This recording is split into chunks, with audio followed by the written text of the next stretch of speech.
Hello दोस्तों, मैं BL Kumawat आज आपको बताऊंगा कि टैली के अंदर कंपनी क्रिएट कैसे करते हैं और उसके अंदर जो लेजर बनते हैं वो कैसे बने जाते हैं। तो आइए दोस्तों, आप मेरे साथ। यहाँ पे आपको ऑप्शन मिलेगा क्रिएट कंपनी का, इस पे आपको क्लिक करना है। उसके बाद आपको कंपनी का नेम जो भी आप रखना चाहते हो वो यहाँ पे डाल दीजिए।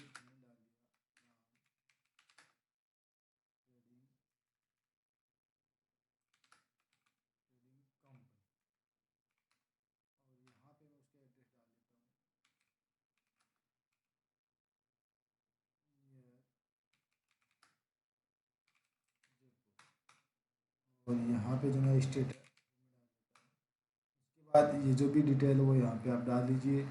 पिन कोड वगैरह है जो भी आपका है, यहाँ पे टेलीफोन मोबाइल नंबर आप डिटेल आपको डालनी है। यहाँ पे आपको मेल आईडी वेबसाइट जो भी आपको यहाँ पे डालना है वो कुछ नहीं करना। यहाँ पे आपको फाइनेंशियली सिलेक्ट करना है। उसके बाद एंटर एंटर कर दीजिए। Enter enter. अभी आपकी कंपनी बन रही है और इसमें आपको यस यस कर देना है। यहाँ पे अभी जी इतना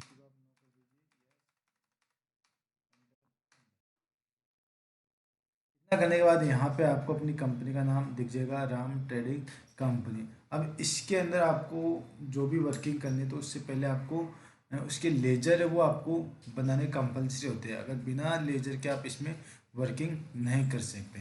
तो आइए दोस्तों, इसमें लेजर कहाँ से बनते हैं।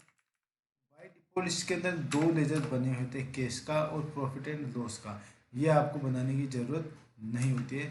तो पहले अपन बनाते हैं लेजर दूसरा। जैसे मान लो आपने बिजनेस स्टार्ट किया है और आप बिजनेस के अंदर कैपिटल लगा रहे हो, तो उसका अपने को लेजर बनाते हैं।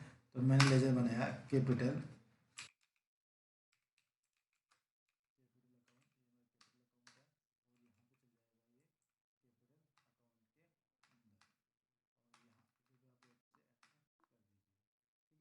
अपन इसकी जो एंट्री है वो कैसे होती है। जैसे मान लो कि आपने बिजनेस में कैपिटल लगाई तो आपके पास बिजनेस में पैसा आ रहा है। बिजनेस में पैसा आएगा तो आपकी एंट्री होगी वाउचर के अंदर।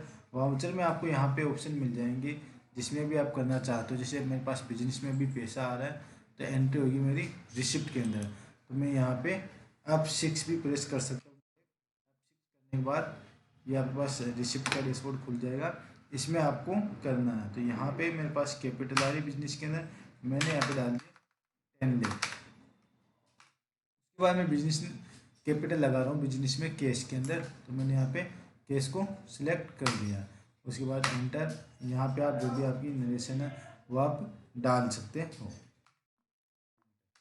यहाँ मेरे पास बिजनेस के अंदर कैपिटल ऐड हो गई है, मैं देख सकता हूँ। देखने के लिए मेरे को बैलेंस शीट पे जाना पड़ेगा। बैलेंस शीट में यहाँ पे मेरे कैपिटल अभी 10 लाख रुपए पड़े हैं और यहाँ पे मेरे पास करंट एसेट के अंदर कैश इन हैंड में 10 लाख रुपए पड़े हैं। अगर मान लो फॉर एग्जांपल अपन इस अमाउंट को बैंक में डिपॉजिट कराते हैं तो कैसे होगा। बैंक में डिपॉजिट कराने के लिए आपको फिर से बैंक का लेजर बनाना होगा। तो इसलिए आपको लेजर क्रिएट करना होगा। लेजर अपन करते हैं मान लो for example PNB bank. PNB bank, bank का लेजर रहेगा हमेशा बैंक अकाउंट। यहाँ पे आप बैंक के जो भी अकाउंट नंबर है, आईएफएससी कोड है, शिफ्ट कोड है, सब डाल सकते हो। यहाँ पे आपको डिटेल मिलेगी, इसको डिटेल को आप फिलअप कर सकते हो अपने। उसके बाद आपको जैसे बैंक में पैसे जमा कराने की एंट्री आपकी होगी, वाउचर में जाना। यहाँ पे आपको ऑप्शन दिखेगा कॉन्ट्रा।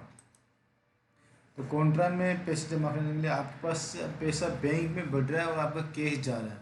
जब भी अपनी करंट एसेट जाती है तो वो हमेशा क्रेडिट होती है। तो मैंने यहाँ पे इसको कैश के अंदर कर दिया। जैसे मान लो मेरे पास अभी 10 लाख रुपये पड़े, मैं 4 लाख रुपये बैंक के अंदर डिपॉजिट करवा रहा हूँ। ठीक है, यहाँ पे मैं कर देता हूँ पीएनबी बैंक और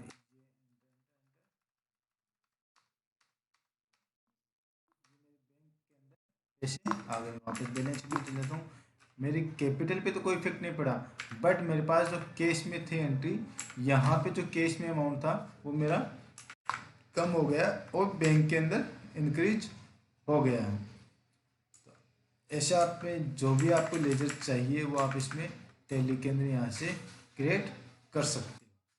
आपको जो भी यहाँ पे एंट्री होगी आपकी, उसकी बैलेंस शीट के अंदर इफेक्ट दिखेगा आपको उसका।